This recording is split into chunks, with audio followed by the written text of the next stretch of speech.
అపోస్తుడైన పౌలు గలతీయులకు రాసిన పత్రిక 6వ అధ్యాయం 7, 8 లేఖనాలు చదువుకొని మనం ప్రార్థన చేసుకుందాం. మోసపోకుడి, దేవుడు వెక్కిరింపబడడు. మనుషుడు ఏమి విత్తునో ఆ పంటనే కోయును. ఏలియనగా తన శరీరేచ్ఛలను బట్టి విత్తువాడు తన శరీరము నుండి క్షేమగు పంట కోయును. ఆత్మను బట్టి విత్తువాడు ఆత్మ నుండి నిత్య జీవమును పంట కోయును. దేవుడి వాక్యాన్ని దీవించును గాక. ప్రార్థన చేసుకుందాం. దయగల మా తండ్రి, నీకు వందనాలు చెల్లిస్తున్నాం నాయన. కృపగల మా దేవ, నీకు స్తోత్రములు చెల్లించుకుంటున్నాం నాయన. ఇంతవరకు తండ్రి పాటల చేత ప్రభా నీ పరిశుద్ధ నామాన్ని మేము స్తుతించాము, మహిమపరచాము నాయన. గణపతి ప్రభా నిన్ను ఆరాధన చేస్తున్నాము నాయన. నీకు వందనాలు. అతి ప్రాముఖ్యమైన అంశాలకి ప్రభా మేము వెలుచుండగా పరిశుద్ధాత్మ దేవ నీవే మా మధ్యలోకి దిగిరండి. నీ పరిశుద్ధ లేఖనం ద్వారా ప్రభా నువ్వు మా అందరితో మాట్లాడమని మేము ప్రార్థిస్తున్నాం. జీవాధిపతి మా పరమ తండ్రి నీకు వందనములు ప్రభా. మనుషులతో మాట్లాడితే వ్యర్థము, కానీ పరిశుద్ధాత్మ దేవ నీవు మాట్లాడితేనైనా మేము జీవిస్తాం తండ్రి. నీకు స్తోత్రం చెల్లించుకుంటున్నాం నాయన. Praise the Lord. హల్లెలూయా. పరిశుద్ధ గ్రంథంలోకి వెళ్ళి గలతీయులకు రాసిన పత్రిక అపోస్తుడైన పౌలు 6వ అధ్యాయం 7, 8 లేఖనాలు మనం చదువుకున్నాం. మోసపోకుడి, దేవుడు వెక్కిరించబడడు. మనుషుడు ఏమి విత్తునో ఆ పంటనే కోయును. ఏలియనగా తన శరీరేచ్ఛలను బట్టి విత్తువాడు తన శరీరము నుండి క్షేమగు పంట కోయును. ఆత్మను బట్టి విత్తువాడు ఆత్మ నుండి నిత్య జీవమును పంట కోయును. నిత్య జీవమునకు వారసుడినగుటకు నేనేమి చేయవలెను అనే చిన్న అంశమైన దేవుని యొక్క వాక్యాన్ని మనం ధ్యానం చేస్తున్నాం. దేవుని స్తోత్రం. హల్లెలూయా, హల్లెలూయా. ఇక్కడ చూడండి, అపోస్తలుడైన పౌలులో ఉన్న పరిశుద్ధాత్మ దేవుడు మాట్లాడుతున్నాడు. ఆయన మోసపోకుడి, దేవుడు వెక్కిరించబడడు. ఈరోజు నిన్ను ఎవరు మోసం చేయడానికి ఆస్కారం లేదు. మోసపోద్దును. ఎవరో మాటలు విని వేరే ఎవరో చెప్పే మాటలు విని మనం మోసపోద్దు. మనం దేవునికి స్తోత్రం కలుగును గాక. ఎందుకనంటే శరీరమును బట్టి విత్తువాడు శరీరం అనే క్షేమగు పంటకు వస్తాడు. ఆత్మను బట్టి విత్తువాడు నిత్య జీవం అనే పంటను వస్తాడు. Praise the Lord. హల్లెలూయా. ఈరోజు ఒక క్రైస్తవుడు, ఒక దేవుని కుమారుడు, ఒక దేవుని కుమార్తె మన శరీరమును బట్టి దేవునందు విశ్వాసం ఉంచ, శరీర క్రియలను బట్టి, శరీర ఆశలను బట్టి, శరీర ఉద్దేశాలను బట్టి, ఈ శరీరానికి సంబంధించిన అవసరతలను బట్టి మనం దేవునందు నమ్మకమును విశ్వాసం ఉంచడానికి ఆస్కారం లేదు. ఎందుకు అనంటే నువ్వు ఏది విత్తుతావో దాన్నే కోస్తావు. అవునా కదా? ఇక్కడ దేవుని ప్రవక్త పలకబడిన మాటయే మూల విత్తనం అనే వర్తమానం మీరు చదవండి. చాలా విషయాలు ఈరోజు నేను మాట్లాడుతున్న చాలా విషయాలు ఇందులో ఉంటాయి. దేవునికి స్తోత్రం కలుగును గాక. హల్లెలూయా, హల్లెలూయా. దేవునికి స్తోత్రం కలుగును గాక. చూడండి, ఇక్కడ నువ్వు ఏదైతే విత్తుతావో చాలామంది ఏం చేశారు అని అంటే ఒక సంఘ శాఖను విత్తితే సంఘ శాఖనే కన్నారు. వాళ్ళ ఆలోచన ప్రతి వారు కూడా వాక్యంను ఆధారం చేసుకొని ఉంటారు. వాక్యంను ఆధారం చేసుకొని ముందుకు వస్తారు. వాక్యానికి లోబడనే జీవిస్తూ ఉంటారు. కానీ వీళ్ళు ఏం చేస్తున్నారంటే ప్రవక్త ఏమంటున్నాడు ఇక్కడ అనంటే వారికి బైబిల్ గ్రంథములో వారికి అనుకూలమైన లేఖనాలను తీసుకొని, వారికి ఇష్టమైన లేఖనాలను తీసుకొని, ఆ లేఖనాలను ఆధారం చేసుకొని ఆ లేఖనాలకు లోబడి వారు జీవించడం ప్రారంభిస్తున్నారు. దేవునికి మహిమ కలుగును గాక. కానీ ప్రవక్త అంటాడు, ఒక నిజమైన విశ్వాసి, ఒక నిజమైన దేవుని కుమారుడు బైబిల్లో నీకు ఇష్టమైన లేఖనాలను మాత్రమే కాకుండా పూర్తి బైబిల్ను ఆది కాండం నుండి ప్రకటన గ్రంథం వరకు ఏ లేఖనమైతే ఉందో ఆ లేఖనమంతా నువ్వు నమ్మాలి. ఆ లేఖనమంతటి నువ్వు లోబడాలి. ఆ లేఖనమంతటికి నువ్వు విధేయుడిగా జీవించాలి. అప్పుడు ఆత్మనే పంటను కోస్తాను. ఆత్మనే పంటను కోసినప్పుడు నిత్య జీవంలోకి వెళ్ళడానికి ఆస్కారం ఉంటుంది. నువ్వు శరీర సంబంధమైన పంటను కోస్తే, శరీర సంబంధమైన జీవితం జీవిస్తే, శరీర సంబంధమైన విత్తనం విత్తినప్పుడు క్షేమగు పంటను కోస్తావు. అందుకే ఈరోజు డినామినేషన్లలో పరిశుద్ధాత్ముడు లేడు. ఎందుకు లేడు అనంటే వారికి ఇష్టమైన వాక్యం నమ్ముతారు, వారికి ఇష్టమైన వాక్యముకు లోబడతారు, వారికి ఇష్టమైన జీవితం జీవిస్తారు. కానీ మేము దేవుని నమ్మిన వాళ్ళము, మేము దేవుని అందు విశ్వాసం ఉంచిన వాళ్ళము, మేము దేవునికి లోబడుతున్న వాళ్ళము, దేవుడు యేసు ప్రభు మా దేవుడు అయినాడు, యేసు ప్రభు మా రక్షకుడు అయినాడు, యేసు ప్రభు మా విమోచకుడు అయినాడని వాళ్ళు చెప్పుకుంటూ అంటారు వారు. కానీ నిజమైన విత్తనం, నిజమైన బీజం వారి లోపల లేదంటాడు. ఎందుకు అనంటే సంఘము అనేది యేసు క్రీస్తు యొక్క శరీరమైనది. అపోస్తలుడైన పౌలు కొలొస్సే రాసిన పత్రిక అంటున్నాడు, సంఘము అను శరీరమునకు ఆయనే శిరస్సు అయినాడు. ప్రైజ్ ది లార్డ్, హల్లెలూయా. సంఘము అనే శరీరమునకు ఆయన శిరస్సు అయిన, అనగా సంఘము యేసు క్రీస్తు యొక్క శరీరమైనది. శరీరమునకు శిరస్సు ఎవరైనారు? యేసు క్రీస్తు అయినాడు. దేవునికి మహిమ, హల్లెలూయా. అంటే ఇప్పుడు మనం ఏమవుతున్నాం? మనము యేసు క్రీస్తులో ఒక భాగం అవుతున్నాం. యేసు క్రీస్తు అనే శరీరంలోకి మనము బాప్తిజం ద్వారా ఒక భాగం అవుతున్నాం. మనం ఇప్పుడు శరీరంలో ప్రతి అవయము, ప్రతి భాగం మనకు కావాల్సిందే. ఇష్టమైన భాగం అనేది లేదు శరీరంలో, మనకి ఇష్టం లేని భాగం అనేది శరీరంలో లేదు, ఏ మానవ శరీరంలో లేదు. దేవునికి స్తోత్రం, హల్లెలూయా. అందుకే ఎఫెసీయుల రాసిన పత్రికలో ఎవరైనా కూడా తన శరీరంలో ద్వేషించిన వాడు ఎవడు లేడన్నాడు.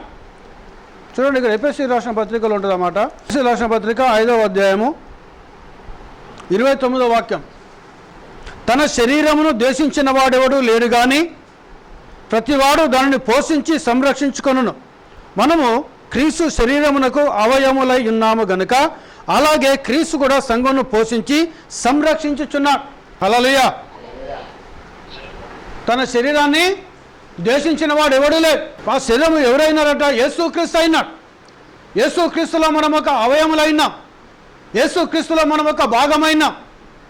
కాబట్టి ఇప్పుడు యేసుక్రీస్తు మనకు శిరస్సు అయి ఉండాలి, యేసుక్రీస్తు మనకు అధిపతి అయి ఉండాలి, యేసుక్రీస్తు మనకు అధికారి అయి ఉండాలి, యేసుక్రీస్తు మన పోషకుడు అయి ఉండాలి, యేసుక్రీస్తు మన నాయకుడు అయి ఉండాలి, యేసుక్రీస్తు మన విమోచకుడు అయి ఉండాలి, యేసుక్రీస్తు మన తల అయి ఉండాలి. హల్లెలూయా, హల్లెలూయా. దేవుని నామానికి మహిమ కలుగును గాక. చూడండి, దాన్ని పోషించుకోవాలి. మనం దేనితో పోషించుకుంటాను? శరీరమును వాక్యము చేతను పోషించుకోవాలి. ఆత్మ సంబంధమైన జీవితం చేత, ఆత్మ సంబంధమైన ఆలోచన చేత, ఆత్మ సంబంధమైన జీవన విధానము చేత నీ శరీరమును నువ్వు పోషించుకోవాలి. అప్పుడు నిత్య జీవము అనే పంటను కోస్తావు. హల్లెలూయా, హల్లెలూయా. ఈరోజు నిత్య జీవానికి వెళ్ళడానికి ప్రయాసపడుతున్నాం. మనకు లక్ష్యం ఏమైనా నిత్య జీవం అనేది మనది మాత్రమే కాదు, ప్రతి క్రైస్తవుని, ప్రతి క్రైస్తవురాలుది, ప్రతి దేవుని కుమారుంది, ప్రతి దేవుని కుమార్తె. నేను నిత్య జీవానికి వెళ్ళాలి, నిత్య జీవములో ఆయనతో ఉండాలి, నిత్య జీవములో ఆయన సమక్షంలో ఉండాలి అని మన జీవన యాత్రను కొనసాగిస్తున్నాం మనం. అయితే ఈ యొక్క నిత్య జీవం అనేది నువ్వు కేవలం యేసు ప్రభుని నమ్ముకుంటే వచ్చేది కాదు. యేసు ప్రభుని నమ్ముకున్నా, యేసు ప్రభు నా దేవుడు అయినాడు, యేసు ప్రభు నా విమోచకుడు అయినాడు, నా ఇష్టానుసారంగా నేను చేస్తా, నేను నా ఇష్టానుసారంగా నేను బ్రతుకుతా, నేను వాక్యానికి నేను లోబడను, నేను వాక్యానికి విధేయుని కాను, నేను వాక్యంతో నాకు అవసరం లేదు, నాకు ఇష్టమైన వాక్యంలో తీసుకుంటాను, నేను నాకు ఇష్టం లేని వాక్యాన్ని నమ్మను నేను అని కనుక నువ్వు జీవిస్తే, ప్రియ సోదరి సోదరుడా, ఆ జీవితం ఎవరిదనగా ఘాటుగా చెప్పాలంటే సాతాను కాని జీవితమైనది. నేను ఎప్పుడు కాదు, బైబిల్ చెప్తాను. యాకోబు పత్రిక ఏమంటున్నాడు ఆయన? దేవుడు ఒకడని నమ్ముట మంచిదే, దయ్యములు కూడా నమ్మి వణుకుచున్నవి. నువ్వు నమ్ముతున్నావు దేవుడు ఒక్కడైనా మంచిదే, కానీ దయ్యములు కూడా నమ్మి వణుకుచున్నాయంట. హల్లెలూయా. అంటే దయ్యాలు కూడా నమ్ముతానే దేవుణ్ణి.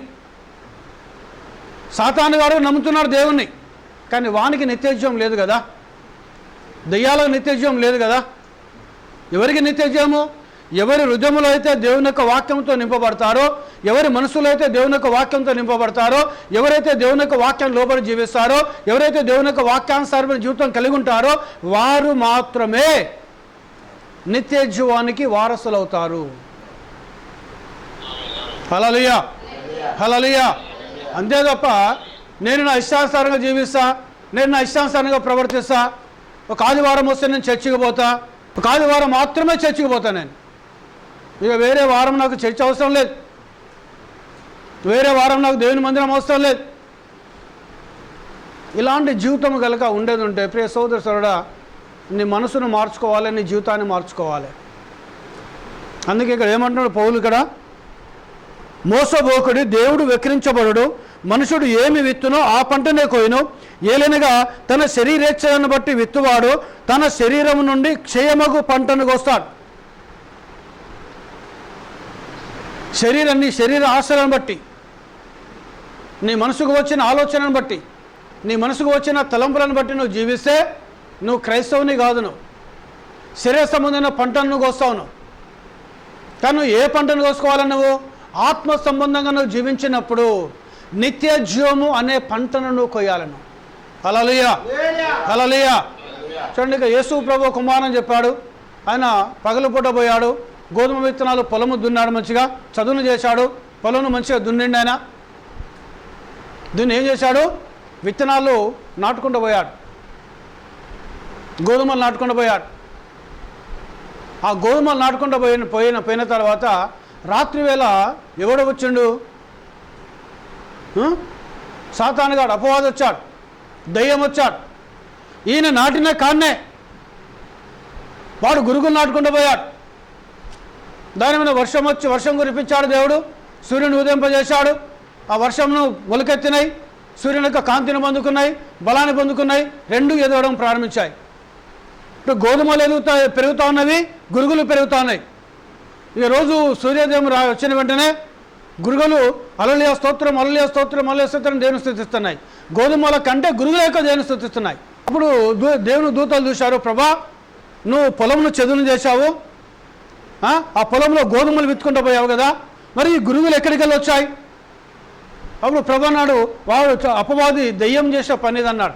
వాళ్ళు ఏమన్నా, దూతలు ఏమన్నారు, మేము పోయి ఆ గురుగులను తీసేస్తామంటే ఆయన అన్నాడు, గురుగులతో పాటు గోధుమలు కూడా పోతాయి కాబట్టి రెండింటిని ఎదగనియండి, కోతకాలం వచ్చినప్పుడు నేను నా దూతను పంపిస్తాను, గురుగులను కట్టలుగా కట్టి ఆరని అగ్నిలో వేయబడుతుంది, గోధుమలను నా కొట్టులో చేర్చుకుంటాను అన్నాడు. హల్లెలూయా. ఈ అంత్యకాలం వెంటనే కోతకాలం. ఆ పొలము ఈ లోకమైనది, ఆ గోధుమలనగా ఈ కాల వర్తమానం నమ్ముతున్న బిడ్డలు గోధుమలు అయినారు. దేవునికి స్తోత్రం, హల్లెలూయా. సో గురుగులైన డినామినేషన్ వాళ్ళు గురుగులు అయినారు. అందుకే ఒక్కొక్కరు ఒక్కొక్క కట్టగా కట్టబడుతున్నారు, ఒక్కొక్క కట్టగా కట్టబడుతున్నారు. దేవునికి స్తోత్రం, హల్లెలూయా. దేవుని నామానికి మహిమ కలుగును గాక. సో ఇక్కడ గోధుమలు మాత్రము కొట్టులో కూర్చుకోవాలి. ఇది కోతకాలం. ఇది మనము కోతకాలంలో మనం ఉన్నాం, మనం అంత్యకాలంలో మనం ఉన్నాం, మనం లవోదీక సంఘకాలంలో మనం ఉన్నాం. మనం ఆయన తన దూతను పంపించాడు. ఆయన ఈ దూత వర్తమానం ఏం చేస్తుండగా గురువులకు వెళ్ళి గోధుమలను వేరు చేయడం ప్రారంభిస్తున్నాడు. దేవునికి స్తోత్రం, హల్లెలూయా. నువ్వు గోధుమ విత్తనం అయితే నువ్వు ఆత్మ సంబంధంగా జీవిస్తావు. నువ్వు ఆత్మ సంబంధం జీవిస్తున్నావు అని అంటే గుర్తుంచుకో, నువ్వు నిత్యజీవం అనే పంటను కోస్తావు. ఏ పంటను కోసుకోవాలి? మనము నిత్యజీవంలోకి వెళ్ళాలి. మనం నిత్యజీవం అనే పంటను కోయాలి. మనం దేవునామానికి మహిమ కలుగును గాక. గత వారాలకి వెళ్ళి మనం చూస్తున్నాం లేఖనాలను. నిత్యజీవం అనేది ఊరికే రాదు. నీకు వాక్యం చెప్పాడు ఆయన. మత్తయి సువార్త 5వ అధ్యాయంలోకి వెళ్ళి స్టార్ట్ చేసుకుంటే 7వ అధ్యాయము 8వ అధ్యాయం వరకు కూడా ఆ లేఖనాలన్నీ చెప్పుకుంటూ వస్తున్నాడు యేసు ప్రభు. నువ్వు ఎలా జీవిస్తే నిత్యజీవానికి వెళుతావు, నువ్వు ఎలా జీవిస్తే పరలోక రాజ్యానికి వెళుతావు, నువ్వు ఎలా ప్రవర్తిస్తే నిత్యజీవంలో ఉంటావు, అవన్నీ చెప్పాడు. మీరు ఒకసారి చదవండి. మీరు 5వ అధ్యాయం నుండి 7వ అధ్యాయం వరకు చదవండి. మీరు మీ ఇంటికి వెళ్ళి చదువుకోండి. మీరు మత్తయి సువార్త అవన్నీ కండిషన్స్ పెట్టాడు దేవుడు. దేవునికి మహిమ. హల్లెలూయా, హల్లెలూయా. ఒక మాట చూడండి, మత్తయి సువార్త 5వ అధ్యాయము 43కి వెళ్ళి 48 చదవండి. మీ పొరుగువాణిని ప్రేమించి నీ శత్రువును ద్వేషించుమని చెప్పబడిన మాట మీరు విన్నారు కదా. నేను మీతో చెప్పినదేమనగా, మీరు పరలోకమందున్న మీ తండ్రికి కుమారులై ఉండినట్లు మీ శత్రువులను ప్రేమించుడి, మిమ్మల్ని హింసించు వారి కొరకు మిమ్మల్ని హింసించు వారి కొరకు ప్రార్థన చేయుడి. ఆయన చెడ్డవారి మీదనో మంచివారి మీదనో తన సూర్యుని ఉదయింపజేసి నీతిమంతుల మీదనో అనీతిమంతుల మీదనో వర్షము కురిపించుచున్నాడు. మీరు మిమ్మల్ని ప్రేమించు వారినే ప్రేమించినలా మీకేమీ ఫలము కలుగును. సుంకరులను అలాగూ చేయుచున్నారు కదా. మీ మీ సహోదరులను మాత్రము వందనము చేసినడలా మీకు ఎక్కువ మీరు ఎక్కువ చేయుచున్నదేమి? అన్యజనులను అలాగూ చేయుచున్నారు కదా. మీ పరలోకపు తండ్రి పరిపూర్ణుడు గనక మీరును పరిపూర్ణులుగా ఉండెదరు. ఫస్ట్ మాట ఏమంటాడు ఇక్కడ దేవుడు? మీ పరలోకపు తండ్రి పరిపూర్ణుడు కనుక మీరును పరిపూర్ణులైండు అంటున్నాడు. మీ పరలోకపు తండ్రి పరిశుద్ధుడు కనుక మీరును పరిశుద్ధులైండు అంటున్నాడు. దేవునికి మహిమ. హల్లెలూయా, హల్లెలూయా. దేవుని నామానికి ఘనత కలుగును గాక. ఈరోజు అందుకే మోసపోవద్దు. దేవుడు వెక్కిరించేవాడు. మీరు ఏమి విత్తుతారో దాన్నే వస్తారు. ఈ లోకంలో నువ్వు ఏమి విత్తుతున్నావో ప్రియ సోదరుడా, నువ్వు దాన్ని గుర్తుంచుకోను. శరీర సంబంధమైన క్రియలను విత్తితే నువ్వు క్షేమనే పంటను కోస్తావును. ఆత్మ సంబంధమైన విత్తనాలను విత్తితే నువ్వు నిత్యజీవం అనే పంటను కోస్తావును. దేవునికి స్తోత్రం. హల్లెలూయా. నువ్వు ఈ కాల వర్తమానం నమ్ముతున్నావు అని అంటే, ఈ కాల వర్తమానం లోబడుతున్నావు అంటే ప్రియ సోదరుడా, నీ జీవితం ఎలా ఉండాలి? ఆత్మ సంబంధంగా నువ్వు ఆలోచించాలను, ఆత్మ సంబంధంగా నువ్వు జీవించాలను, ఆత్మ సంబంధంగా నీ ప్రవర్తన ఉండాలి, ఆత్మ సంబంధమైన ప్రార్థన ఉండాలి. దేవునికి మహిమ. హల్లెలూయా, హల్లెలూయా. శరీర సంబంధంగా నువ్వు జీవించవద్దును. శరీర సంబంధంగా నువ్వు జీవిస్తే నువ్వు క్షేమనగా నశించిపోయే పంటనికి వస్తాను. నువ్వు ఆత్మ సంబంధంగా జీవించాలను. చూడండి ఇక్కడ ఏమంటున్నాడు? మీ పొరుగు వారిని ప్రేమించి మీ శత్రువులను ద్వేషించమని చెప్పబడిన మాట మీరు విన్నారు కదా. ధర్మశాస్త్రం ఇది, అవునాని? పొరుగువారిని ప్రేమించి శత్రువులను ద్వేషించమని చెప్పిన మాట ధర్మశాస్త్రం. దేవునికి స్తోత్రం. హల్లెలూయా, హల్లెలూయా. కానీ ఇక్కడ యేసుప్రభు ఏమంటున్నాడు? నేను మీతో చెప్పినది ఏమనగా, మీరు పరలోకమందున మీ తండ్రికి కుమారులైనట్లు మీ శత్రువులను ప్రేమించుడి. Praise the Lord. Hallelujah, hallelujah. ఎవరిని ప్రేమించమంటున్నాయినా? నీకు ఎవరైతే శత్రువు ఉంటాడో వాడిని నువ్వు ప్రేమించాలను. నీకు ఎవరైతే శత్రువులు ఉంటారో వాళ్ళని ప్రేమించాలను. ఎందుకు అనగా ఇక్కడ చూడండి, గోధుమలు నాటాడు, తర్వాత సాతాను గాడు వచ్చి గురుగులు నాటాడు. ఆయన దూతలు అన్నారు గురుగులను తీసేస్తాం ప్రభు అన్నారు. కానీ ప్రభు ఏమంటాడు? ఆయన రెండింటిని ఎదగనయ్యి. కోతకాలం వచ్చినప్పుడు నేను నా దూతను పంపిస్తాను. ఎవరిని పంపిస్తానంటున్నాడు? ఆయన తన దూతను పంపిస్తానంటున్నాడు. దేవునికి స్తోత్రం. హల్లెలూయా. ఆ దూత వచ్చి ఏం చేశాడట? ఆయన గురుగులను కోసి కట్టలుగా కట్టి ఆరని అగ్నిలో వేస్తాడు. అక్కడ అగ్ని ఆరదు, పురుగు చావదు అక్కడ. కానీ గోధుమలను ఏం చేస్తాడు? దుల్లగొడతాడు. గోధుమలను దుల్లగొట్టి తన కొట్టులో, దేవుని కొట్టులో చేర్చుకుంటాడు ఆయన. ఈ కాల వర్తమానము ఆ దూత ద్వారా వచ్చిన ఈ కాల వర్తమానమే గోధుమలను గురుగులను వేరు చేస్తూ ఉన్నది. హల్లెలూయా, హల్లెలూయా. దేవునికి మహిమ కలుగును గాక. చూడండి, మీరు మీ పరలోకమందున మీ తండ్రికి కుమారులై ఉండినట్లు మీ శత్రువులను ప్రేమించుడి. ప్రేమిస్తామా మనం శత్రువులను? ఆ మనసు ఉంటుందా? ఉంటుందామా? ఉండదు. లక్ష్యాలు పెట్టుకుంటాం మనం. ఎన్నో సంవత్సరాల క్రితం ఉన్న విషయాలను జ్ఞాపకం చేసుకుంటా ఉంటాం మనం. పలానా సంవత్సరాలు ఇట్లా చేశాడు కదా, ఈ బ్రదర్ ఇట్లా చేశాడు కదా, ఈ సిస్టర్ ఇట్లా చేసింది కదా అని అనుకుంటాం మనం. అవునా? వాస్తవమా కదా? ఏమేన్? కానీ నువ్వు అలాంటి మనసు ఉంటే నువ్వు పరిపూర్ణుడు కాదు. నువ్వు మర్చిపోవాలను. ఏం చేయాలి? నువ్వు మర్చిపోవాలి. ఇక్కడ ఒక మాట చూడండి, ఇదే 5వ అధ్యాయము 4వ అధ్యాయంలో 5వ అధ్యాయంలో క్షమించాలి, 23వ వాక్యం చదవండి. కావున నీవు బలిపీఠమునొద్ద అర్పణను అర్పించుచుండగా నీ మీద నీ సోదరునికి విరోధం ఏమైనా కలదని అక్కడ నీకు జ్ఞాపకం వచ్చిన ఎడల. హల్లెలూయా. బలిపీఠం అంటే ఏంటిది? ఇక్కడ ప్రార్థన. ఎప్పుడైతే ప్రార్థన చేస్తున్నావో, అదేవిధంగా దేవుని మందిరంలోకి వచ్చావో, దేవుని ఆరాధన స్థలం ఎక్కడున్నా ఆరాధన స్థలంలోకి వెళ్ళావో, లేదా దేవుని సన్నిధిలోకి వచ్చావో అని ఎప్పుడైతే నువ్వు ఇంట్లో 2-3 కూర్చొని ప్రార్థన చేసినా దేవుని సన్నిధి అక్కడ ఉంటుంది.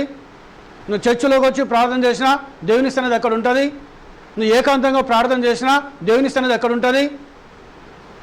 అప్పుడు ప్రార్థన చేయడానికి ముందు ప్రార్థన చేస్తున్నావు అని అంటే నీ సోదరి మీద వ్యతిరేకత ఏమైనా నీకు కొంటే ఏం చేయమన్నాడు ఆయన? ఏమంటుండ ఆయన? యేసుప్రభు ఏమంటుండ ఆయన? కావున నీవు బలిపీఠమునొద్ద అర్పణ అర్పించుచుండగా నీ మీద నీ సోదరునికి విరోధము ఏమైనా కలదని అక్కడ నీకు జ్ఞాపకం వచ్చిన ఎడల అక్కడ నీ బలిపీఠం ఎదుటనే నీ అర్పణను విడిచిపెట్టి మొదట వెళ్ళి నీ సోదరునితో సమాధానపడము, అటు తర్వాత వచ్చి నీ అర్పణ అర్పించుము. అర్పించాలను. హల్లెలూయా, హల్లెలూయా. ఏం చేయాలి? నువ్వు మర్చిపోవాలను. దాన్ని నువ్వు మనసులో పెట్టుకోవద్దును. అలాంటి ఆలోచనే రావద్దు నీకు. పరిపూర్ణుడైన ఆయన మంచివారి మీదనో చెడ్డవారి మీదనో తన సూర్యుని ఉదయింపజేస్తున్నాడు. నీతిమంతుల మీదనో అనీతిమంతుల మీదనో తన వర్షంను కురిపిస్తున్నాడు యేసయ్య. హల్లెలూయా, హల్లెలూయా. అందుకే మీ పరలోకపు తండ్రి పరిపూర్ణుడు గనుక మీరును పరిపూర్ణులుగా ఉండేదారు. నువ్వు పరిపూర్ణుని కాకపోతే, నువ్వు పరిపూర్ణురాలు కాకపోతే ప్రియ సోదరి సోదరుడా, నిత్యజీవం అనే పంటను కొయ్యలేను. నిత్యజీవం అనే పంటను కొయ్యలేను. దేవునికి మహిమ. హల్లెలూయా, హల్లెలూయా. దేవుని నామానికి ఘనత కలుగును గాక. ఇక్కడ నీకు అర్పణ అక్కడే విడిచిపెట్టాలి.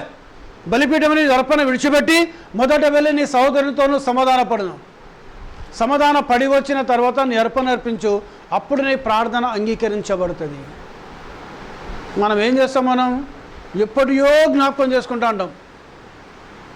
నాకు ఆ బ్రదర్ అలా చేశాడు బ్రదర్, నాకు ఈ సిస్టర్ ఇలా చేసింది బ్రదర్, నేను ఎట్లా మర్చిపోతావు బ్రదర్ అంటే, నువ్వు మర్చిపోకపోతే నీ పాపాలు కూడా దేవుడు మర్చిపోడు, నీ దోషాలు కూడా దేవుడు మర్చిపోడు. మహిమ. హల్లెలూయా. పరిపూర్ణత లేదు నీ లోపల. చూసే విధానం, ఒక సహోదరిని చూసే విధానం, చూసే విధానం, కన్నుని అభ్యంతరపరిచింది అనుకో, నీ కన్ను తీసి బయటపడేదాన్ని. ఒక కన్ను బట్టి నీ దేహం అంతా నరకంలో పడడం కంటే నీ కన్నుని తీసి నువ్వు పరలోక రాజ్యంలో పోవటం నీకు మంచిది కదా అంటుండ ఆయన. అందుకని నా ఉద్దేశం, దేవుని ఉద్దేశం ఈ కన్ను తీసి బయటపడేయమని కాదు. ఏంటిది? నీ కంటి ద్వారానగా శరీరాశ, నేత్రాశ, జీవపు డంబం. నేత్రాశ అవునా కదా? ఆశలు బాగుంటాయి మనకు. ఏది కనబడితే దాన్ని కావాలనుకుంటాం మనం, ఏది కనబడితే తినాలనుకుంటాం మనం, ఏది కనబడితే అది మనము కొనాలనుకుంటాం మనం. వాస్తవమా కదా? వాళ్ళకి అది ఉన్నది, నాకు ఇది ఉండాలి, వాళ్ళు ఆ విధంగా ఉన్నా నేను ఈ విధంగా ఉండాలి. ఒకరితోటి నీ జీవితాన్ని ఎన్నడూ పోల్చుకోవద్దు. హల్లెలూయా, హల్లెలూయా. నీ జీవితాన్ని పోల్చుకోవాలంటే దేవుని యొక్క వాక్యంతో పోల్చుకోవాలని. ఇక్కడ ఏమైంది? దాని ఉద్దేశం ఏంటి? యేసే ఉద్దేశం ఏంటి? ఆటంకపరుస్తుందా? ఏ విషయంలో ఆటంకపరుస్తుందో ఆటంకాన్ని తీసేసుకోను. దేవునికి స్తోత్రం. హల్లెలూయా. ఇంకేమంటున్నారు చూడండి. చెయ్యి నిన్ను అభ్యంతరపరిచినలా దాన్ని నరికి నీ ఎదుండి పారవేయము. నీ దేహమంతయు నరకంలో పడకుండా నీ అవయంలో ఒకటి నశించడం నీకు ప్రయోజనకరము కదా. దొంగతనం చేయని దొంగలు ఏం చేస్తూ అంటారు?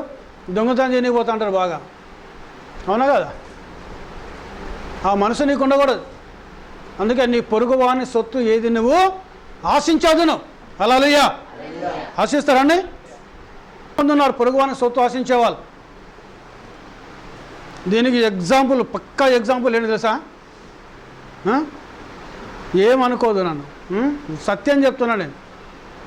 కట్నం తీసుకోవద్దు నన్ను. ఎక్కడ ఉంది? ఉందా బైబిల్లో? ఉన్నదా అండి? ఈరోజు కట్నాల గురించి ఆడపిల్లలు చనిపోతాను, వేధింపులు తట్టుకోలేక వాళ్ళు. ఇంతవరకు పొరుగువాని సొత్తు ఏది ఆశించలేమే. దేవునికి మహిమ. హల్లెలూయా. దేవునికి ఘనత కలుగును గాక. ఈరోజు కట్నాలు చాలా ఏంటి? కట్నం వేయకపోతే ముఖాలు మారుతాయి. సంపాదించుకో, పని చేసి డబ్బులు సంపాదించుకో నువ్వు పెళ్లి చేసుకోవడానికి. ఒక ఆడపిల్లని ఎందుకు హింసించాలను? సరే వాళ్ళు ఆడపిల్లని అన్నారు కాబట్టి వాళ్ళ తల్లిదండ్రులు ప్రేమతో నీకు ఇస్తే తీసుకోను, కానీ ఎక్కడ కూడా నువ్వు డిమాండ్ అనేది చేయకూడదు. నీకు స్తోత్రం. హల్లెలూయా. నీ పొరుగువాని సొత్తు ఏది నువ్వు ఆశించదు. నువ్వు హల్లెలూయా.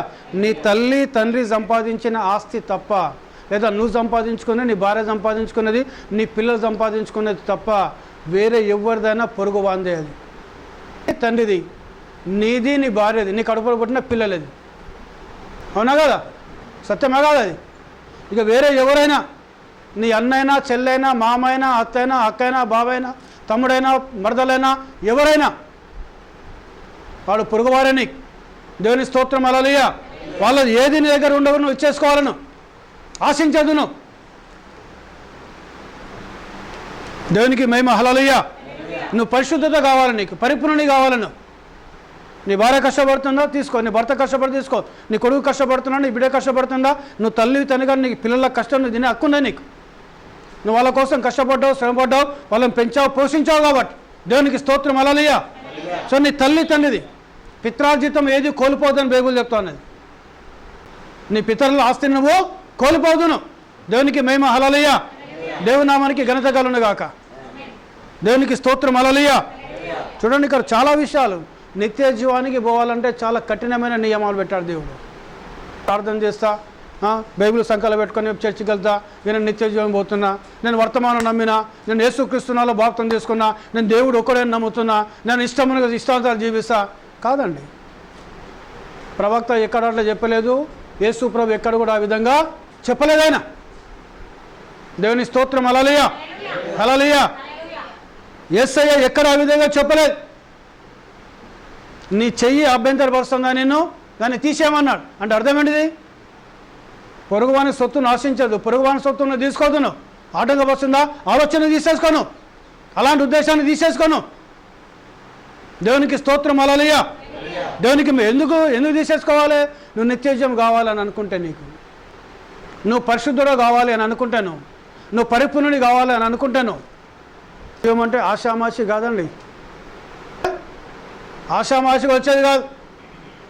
యాకోబుని ఒకసారి గమనించుకోండి మీరు. ఎంత కష్టపడ్డాడు తెలుసా యాకోబు? అవునా కదా? వాస్తవమా కాదా? తండ్రి అన్న సంపనీకి వస్తాడు, మామ సంపనీకి వస్తాడు సైన్యం పట్టుకొని. ఒక్కడు తన భార్యను పంపించాడు, పిల్లలను పంపించాడు, పశుపక్షాదులను పంపించాడు, మా అన్నను సమాధానపరచండి అని. ఎందుకు అనంటే జ్యేష్ఠత్వాన్ని తీసేసుకున్నాడు, ఆశీర్వాదాలు తీసుకెసుకున్నాడు. కానీ భూమి జాగా ఇల్లు అంతా ఆయనకే ఉంది, ఏసావుకే ఉన్నది. వాస్తవమా కదా? ఇసావుకి సంబంధించిన ఆస్తి అంతా ఎక్కడుంది? ఏసావు దగ్గరే ఉంది. కానీ ఆయన పారిపోయి వచ్చాడు, మామ దగ్గర ఉన్నాడు ఆయన. దేవునికి స్తోత్రం. అలాగే కట్టుబట్టలతో వచ్చాడు ఆయన. దేవుడు దర్శనం ఇచ్చాడు, దేవుడు మాట్లాడాడు, దేవునితో ఒక ఒప్పందం చేసుకున్నాడు. నేను వెళ్ళు మార్గంలో నన్ను దీవిస్తే ప్రభా, నన్ను కానుకలు దశంభావించి మయపరుస్తావు ప్రభా అని ఒక ఒప్పందం చేసుకున్నాడు. పోయాడు, మామ దగ్గర ఉన్నాడు. 7 సంవత్సరాలు ఒకసారి, 7 సంవత్సరాలు 14 సంవత్సరాలు బానిసత్వం చేశాడు. కానీ దేవుడు మామ కూడా మోసం చేశాడు యాకోబుని. మామ కూడా యాకోబుని మోసం చేశాడు. కానీ దేవుడు ఆయనను దీవించడం ప్రారంభించాడు. నిన్ను మనుషులు మోసం చేయొచ్చు, కానీ దేవుడు నిన్ను దీవిస్తాడు. ఎవరి మీద ఆధారపడ్డప్పుడు? యేసయ్య మీద నువ్వు ఆధారపడ్డప్పుడు, యేసయ్య నందు విశ్వాసం ఉంచినప్పుడు, యేసయ్యకు ప్రార్థించినప్పుడు, యేసయ్య వాక్యాన్ని లోబడి నువ్వు జీవించినప్పుడు మనుషులు నీకు మోసం చేయవచ్చు, నీకు మనుషులు నీకు అన్యాయం చేయొచ్చు, నీకు మనుషులు మీద చెడుగా మాట్లాడవచ్చు నీకు. కానీ దేవునికి స్తోత్రం, నీ దేవుడు గొప్పవాడు. హల్లెలూయా. నువ్వు ఏ దేవుని అయితే నమ్ముతున్నావు ఆ దేవునికి అన్యాయం చేయడు, ఆ దేవునికి మోసం చేయడు, ఆ దేవునికి సహాయం చేస్తాడు. ఆయన ఎందుకు విశ్వాసం ఉంచును, ఆయన ఎందుకు నమ్మకం ఉంచును, ఆయనకు ప్రార్థించును, ఆయనకు లోబడి జీవించును. దేవునికి స్తోత్రం. హల్లెలూయా. చూడండి, వాళ్ళ యొక్క మామ యొక్క ఊరి యొక్క ఏంటిది పశువులు, గాడిదలు, గొర్రెలు, మేకలు వీటికంటే యాకోబుయే బహు గొప్పగా ఉన్నాయి. వాళ్ళకి ఏమొచ్చింది? అసూయ వచ్చేసింది. ఈయన ఒక్కడు వచ్చేసాడు యాకోబు, ఇంతమంది 12 మంది కొడుకులు, ఒక కూతురు, భార్యలు, ఇంత దాసి పనివాళ్ళు, పనికత్తెలు, ఇన్ని గొర్రెలు, ఇన్ని మేకలు, ఇన్ని ఒంటెలు, ఇన్ని గుర్రములు, ఇన్ని గాడిదలు, ఇన్ని పశువులు.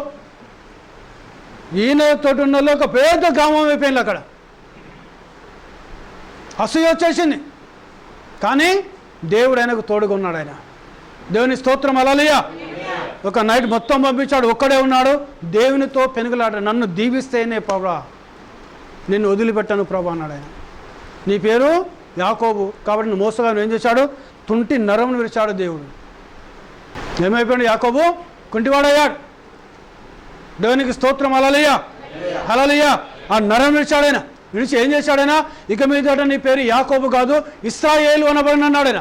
ఇశ్రాయేలు అన్న మాటకు అర్థమైనదిగా రాజ సంతానం. హల్లెలూయా. ఈరోజు మనం ఏమైనా? రాజులైన యాజక సమూహమైనా మనం. We are the royal priest. రాజ సంతానం మనం. దేవునికి మహిమ. హల్లెలూయా, హల్లెలూయా. చూడండి, రాజు దేవుడు దీవించాడు. తెల్లవారింది, చంపుతానని వచ్చి నన్నేం చేశాడు? తమ్ముని కౌగిలించుకొని ముద్దు పెట్టుకొని ఇంటికి తీసుకుపోయి ఇస్సాకు సంబంధించిన దాంట్లోకి వెళ్ళి సగం పంచి ఇచ్చేశాడు. అన్నా నన్ను దేవుడు గొప్పగా దీవించాడన్నా. లేదు లేదు, మన ఇద్దరు అన్నదమ్ములు కదా, ఇవో నీ భాగం నువ్వు తీసేసుకో, నా భాగం నేను తీసేసుకుంటా. మామూలు చంపుతామని వచ్చి ఏం చేశాడు? మామ సైన్యాన్ని పట్టుకొచ్చాడు, సైనికులు పట్టుకొచ్చాడు, అల్లుని ముద్దు పెట్టుకున్నాడు, కానుకలిచ్చిపోయాడు. దేవుడు దీవిస్తే, హల్లెలూయా, దేవునితోనూ పెనుగులాడితే, దేవుని వాక్యానికి లోబడి జీవిస్తే, దేవుని సత్యానికి లోబడి జీవిస్తే నీ శత్రువుల్లో నీకు మిత్రులుగా చేసే దేవుడు అయినాడు ఆయన. దావీదు ఊరిక చెప్పాడా? నా శత్రువుల భోజనం బల్ల నీవు నాకు భోజనం సిద్ధం చేస్తావు ప్రభా అన్నాడు ఆయన. దావీదు ఏం చెయ్యము? నీ వాక్యం ఇలా ఉంది కదా ప్రభా అని ప్రార్థన చేస్తా అంటాం మనం. నీ జీవితం సరిగా లేకపోతే ఆయన ఏం చేస్తాడండి? ప్రైజ్ ది లార్డ్, హల్లెలూయా. ఆ వాక్యంలో వ్యతిరేకమైనది ఏదైనాను అది అతడు ఇంకనూ అబద్ధికుడైనాడు. అది చక్కగా సమాంతరం ఉన్నది. కానీ దేవుడు చెప్పినది అదియే. ప్రతి మనుషుని యొక్క మాట అబద్ధం, కానీ నా మాట సత్యం. దేవుడు ప్రతి మానవుని మాట అబద్ధమే. ఇంకా నువ్వు వాక్యానికి లోబడకపోతే, వాక్యానికి వ్యతిరేకమైన ఏదైనా అబద్ధమైనది. ప్రైజ్ ది లార్డ్, హల్లెలూయా. వాక్యానికి ఏదైనా వ్యతిరేకంగా ఉంది నీ ఆలోచన ఉంటే తీసేసుకో. నువ్వు ఆలోచన నిన్ను వాక్యంలోకి రమ్మంటున్నాడు దేవుడు. దేవునికి స్తోత్రం, హల్లెలూయా. ప్రతి మానవుని మాట అబద్ధం, దేవుని మాటే సత్యమైనది. అందుకే ఆయన సత్యవంతుడైన నుండి వచ్చినది అది ఏదైనాను వాక్యంకు వ్యతిరేకంగా ఉన్నా లేక ఈ వాక్యంను తోసివేసిన అది మరొక జాతికి చెందినది. నీ పెదవుల గుండా వచ్చింది ఏది ఉన్నా అది వాక్యానికి వ్యతిరేకంగా ఉంటే అది ఏమైనప్పటికీ అది మరొక జాతి. అంటే ఏంటిది ఆ జాతి? సాతాను జాతి అయినది. నిజం. ఒక సండే రోజు చర్చికి వస్తా నేను, నా ఇష్టాన్ని జీవిస్తాను నేను, ఇట్లా కాదు. అది కాదు నిత్యజీవం అంటే. త్యాగంతో కూడుకున్న జీవితం ఉండాలని. ఎలాంటి జీవితం ఉండాలండి? సమర్పణ కలిగిన జీవితం ఉండాలని. దేవునికి మహిమ, హల్లెలూయా. మరొక జాతికి చెందినది లేక మరొక తరమునకు చెందినది అది అన్నినైనను లేక అది ఏమైనాను అతడొక అబద్ధికుడు అయినాడు. ఖచ్చితంగా అతడు ఎంత పండితుడు కావచ్చు, ఎంత గొప్పవాడు కావచ్చు, ఎంత ధనవంతుడు కావచ్చు, ఎంత చదువుకున్నాడు కావచ్చు, వాక్యానికి వ్యతిరేకంగా ఉన్నది అని అంటే, వాక్యానికి వ్యతిరేకంగా మాట్లాడుతుందంటే, వాక్యానికి వ్యతిరేకంగా ఆలోచన ఉందంటే, వాక్యానికి వ్యతిరేకమైన చూపులు ఉన్నాయంటే, వాక్యానికి వ్యతిరేకమైన జీవితం ఉన్నదంటే నువ్వు అబద్ధికుడివే. పౌలు ఏమంటున్నాడు అక్కడ గలతీ పత్రికలో? నువ్వు శరీర సంబంధంగా విత్తితే క్షేమం అనే పంటను కోస్తావు, ఆత్మ సంబంధంగా విత్తితే నిత్య జీవం అనే పంటను కోస్తావు. నువ్వు జీవితం ఎట్టుండాలి? ఆత్మ సంబంధంగా ఉండాలను. దేవునికి మహిమ, హల్లెలూయా. ఆత్మ సంబంధం జీవించాలను. కంగియం అంటే ఇంకో అంగి కూడా ఇచ్చేసి అన్నాడు. ఒక మైలు నాతో రా బ్రదర్ అని అంటే అతని దగ్గర 2 మైళ్ళు వెళ్ళమన్నాడు. వెళ్తానామా బ్రదర్ గిడి పోదాం రా అంటే, అబ్బో నాకు చాలా బిజీ ఉన్నా బ్రదర్, నేను ఏమంటాం మనం, నేను చాలా బిజీ ఉన్నా బ్రదర్, నాకు పని బాగుంది బ్రదర్.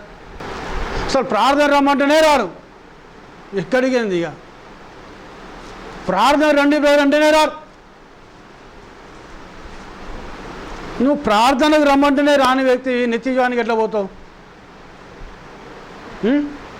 1 మైలు రమ్మంటే 2 మైలు వెళ్ళమన్నాడు యేసయ్య. అవునా? ఇక్కడ వాక్యం చూడండి, మత్తయి సువార్త 5వ అధ్యాయం 41.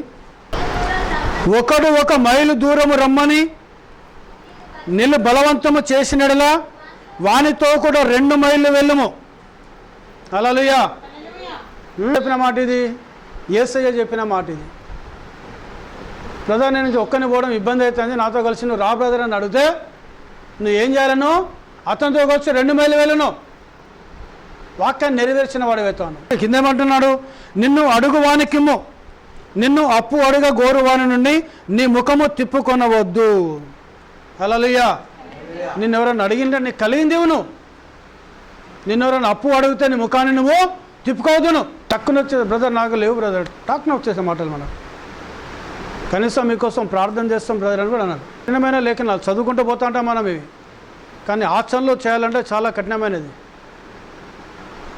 దేవునికి మహిమ, హల్లెలూయా, హల్లెలూయా. దేవునికి స్తోత్రం కలుగును గాక. అతడు ఎంత వ్యక్తి అయినా అతడు ఒక అబద్ధికుడైనాడు. అతడు తిరిగి జన్మించవలసినది. అతడు ఏం కావాలైనా, అతడు ఎంత చదువుకున్నాడు, డాక్టరేట్ కావచ్చు, పిహెచ్డి కావచ్చు, ఇంజనీర్ కావచ్చు, ఫార్మసీ కావచ్చు, ఎంఏ కావచ్చు, ఎంఎస్సి కావచ్చు, లేదా స్కాలర్ కావచ్చు, ఇంజనీర్ కావచ్చు, అంతరిక్షానికి పోవచ్చు. అతడు ఎంత గొప్ప చదువుకున్నా, లేదా ధనవంతుడు కావచ్చు, బిలియనియర్ కావచ్చు, కోటేశ్వరుడు కావచ్చు, వాక్యానికి వ్యతిరేకమైన ఆలోచన ఉన్నది అని అంటే అతడు అబద్ధికుడు అయినాడు. హల్లెలూయా. అతడు ఏం కావాలంటే అతడు తిరిగి జన్మించవలసినది. అప్పుడు అతడు ప్రతి వాక్యమును చూస్తాడు. నువ్వు తిరిగి జన్మిస్తే ఏం చూస్తాడు? ప్రతి వాక్యమును చూస్తాడు. అతడు తిరిగి జన్మించే ఒకే ఒక మార్గం ఏమనగా ఆ జీవమును ఉత్పత్తి చేయనట్లు అతనిలో ఆ దేవుని జీవము ఉండుటయే. ఏముండాలని లోపల? దేవుని జీవం ఉండాలని లోపల.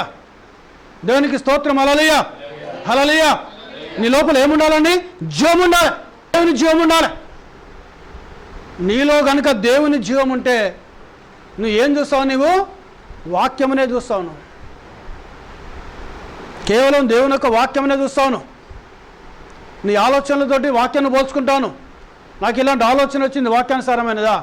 నాకు ఇలాంటి ఉద్దేశం వచ్చింది, వాక్యానుసారమైనదా? నేను ఇలా జీవిస్తున్న వాక్యానుసారమైనదా?